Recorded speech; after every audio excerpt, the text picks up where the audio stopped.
think about it for a second. A sudden threat, life on the line, and you've got maybe seconds, just seconds to react. Mm-hmm. In those moments, pure instinct, it often isn't enough, is it? No, not always. That's why today we're digging into a really potent framework, a mental tool, essentially, to sharpen your response right when it counts the most. And that framework is the OODA Loop. Exactly. Observe, orient, decide, act.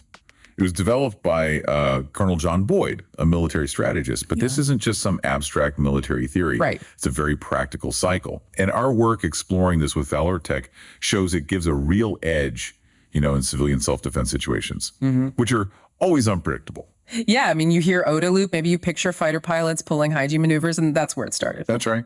But what Valor Tech really brings out, and what we're looking at, is how incredibly relevant it is for you listening, for anyone who might face a violent criminal. It's about bringing clarity and, crucially, speed to your decisions when you're under that intense pressure. And it really functions as a continuous cycle, not just a straight line.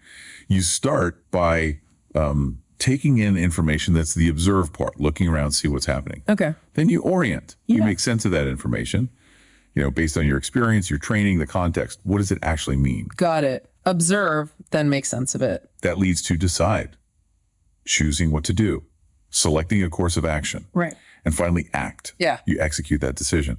But here's the kicker. It's not over. The loop restarts immediately. You're observing the results of your action, the changing situation, and you cycle right back through. Observe, orient, decide, act, again and again. Okay, let's really get into why this cycle, this loop is so important when you're faced with a threat. Valor Tech talks a lot about speed. That seems obvious, almost. It is, but it's critical. Criminals, they thrive on surprise, don't they? On that initial shock, that moment you're completely caught off guard, frozen. Yeah, the deer in headlights thing. Exactly. So by consciously using the OODA loop, even if it feels like it's happening incredibly fast, you're actually regaining something vital. Proactive thinking. Instead of just reacting. Precisely. You're not just flinching away. You're actively observing, processing, making a considered choice, and then acting deliberately. That speed of processing, your processing, can completely throw off an attacker's own plan, their own loop. So it's not just about being fast. It's about getting ahead mentally, a tactical edge. Yes, that's a good way to put it. It's about disrupting their rhythm, their decision cycle. By moving through these stages yourself, you're not just responding to them. You're anticipating. You're anticipating, exactly. You're thinking about what might happen next, positioning yourself better. And that shift from just reacting to anticipating, that gives you a huge psychological advantage. It can be quite unsettling for an attacker. Valor Tech also connects this strongly to situational awareness. We talk about that a lot. It seems like the observe and orient stages are really the foundation for that. Absolutely. The OODA loop forces you into a state of heightened awareness.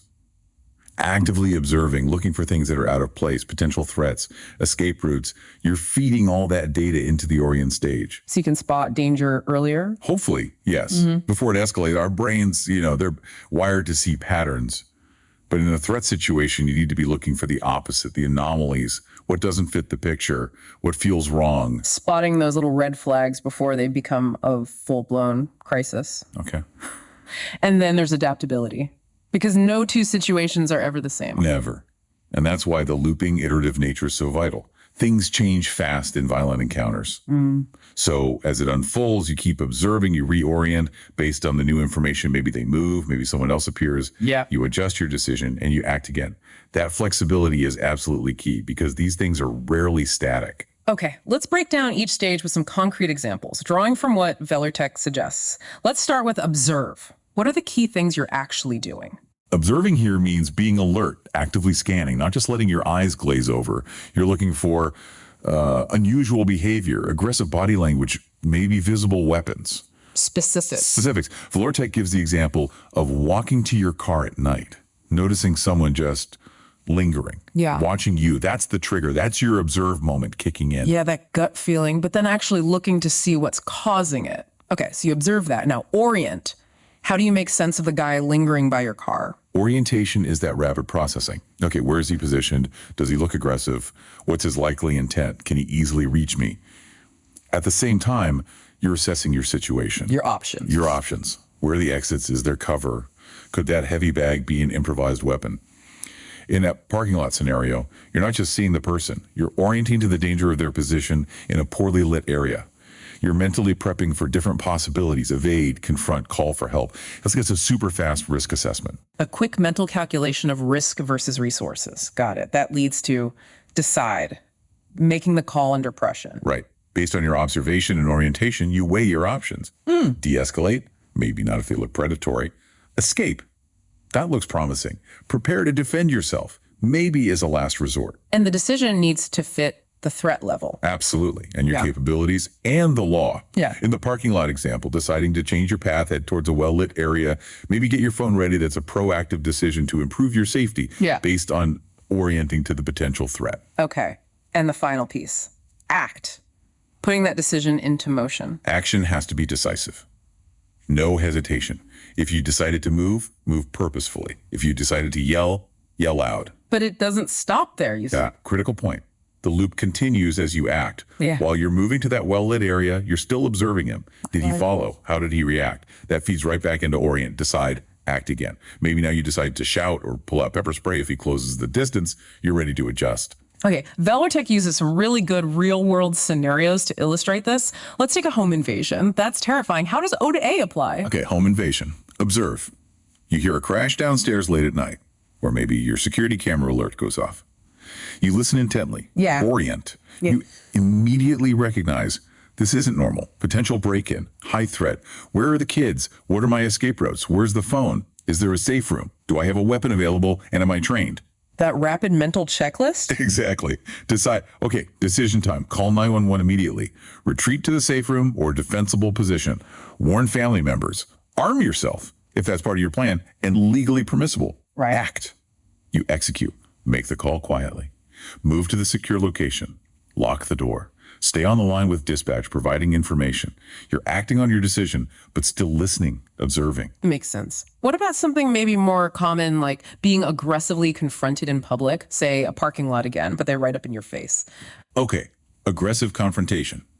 Observe. Notice their body language, clenched fists. Posture. Are they shouting? How close are they? Are they blocking your path? Anyone else around? Taking it all in quickly. Very quickly. Orient. Assess the immediacy. Is this just loud talk or is it about to get physical? Yeah. What's their likely goal? Intimidation. Robbery. Simple aggression. What are my escape options right now? Decide. Create distance if possible. Use strong verbal commands. Stop. Get back. De-escalate if it seems safe and possible. Or prepare physical defense. Maybe ready your pepper spray. Choose the strategy. Use the strategy. Act, move away assertively, but try to keep them in view. Issue those verbal commands. If they advance or attack, deploy your spray, use learned physical techniques, draw attention, you act on your decision. And the armed robbery scenario, that feels like a different calculation entirely. It absolutely is. Very high stakes. Observe. Weapon visible. Where is it pointed? What's the robber focused on you? Your wallet. Escape routes. Are they jumpy, calm, alone? Critical details. Life or death details. Orient. Immediate recognition, extreme danger. Priority one is survival. Compliance is almost always the safest initial strategy when a weapon is involved.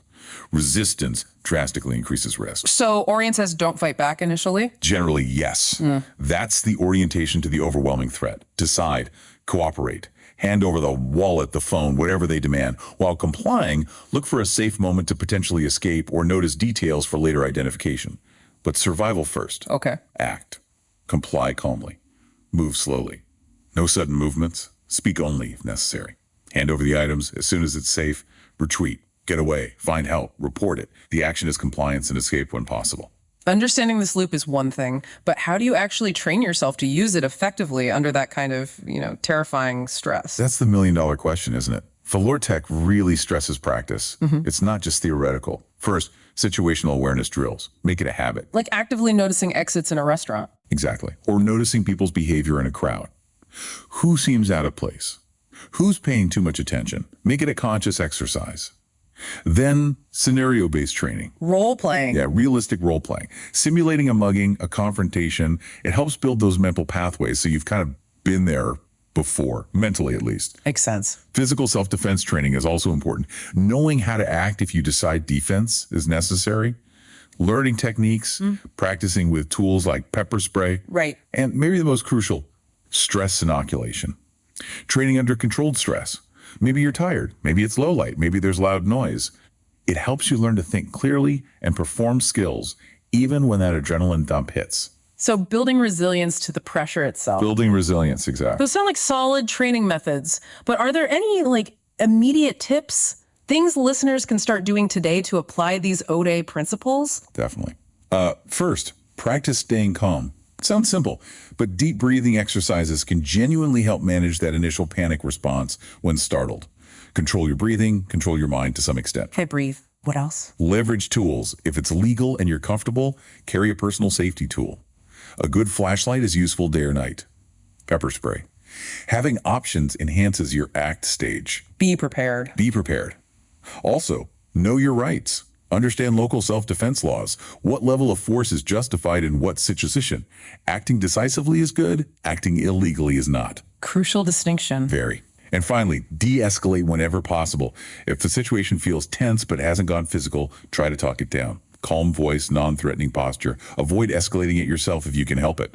Sometimes you can stop the loop before it gets dangerous. So wrapping this up, the OODA Loop, it really is much more than just some military jargon. It's a practical, structured way for anyone to manage threats, enhance safety. It really is. Observe, orient, decide, act.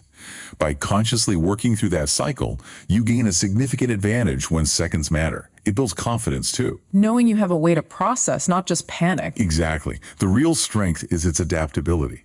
It's not a rigid plan. It's about mental agility.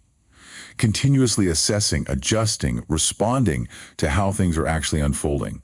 It's just your mindset from potential victim to prepared individual. A more resilient individual, capable of making smarter choices under pressure. It definitely reframes how you think about safety, moving beyond just reacting to actively engaging with a situation to find the safest outcome. Makes you wonder, doesn't it? How often do we just go through our day on autopilot? What if we all spent just a little more time consciously in that observe stage, just being a bit more present, more aware, something to think about?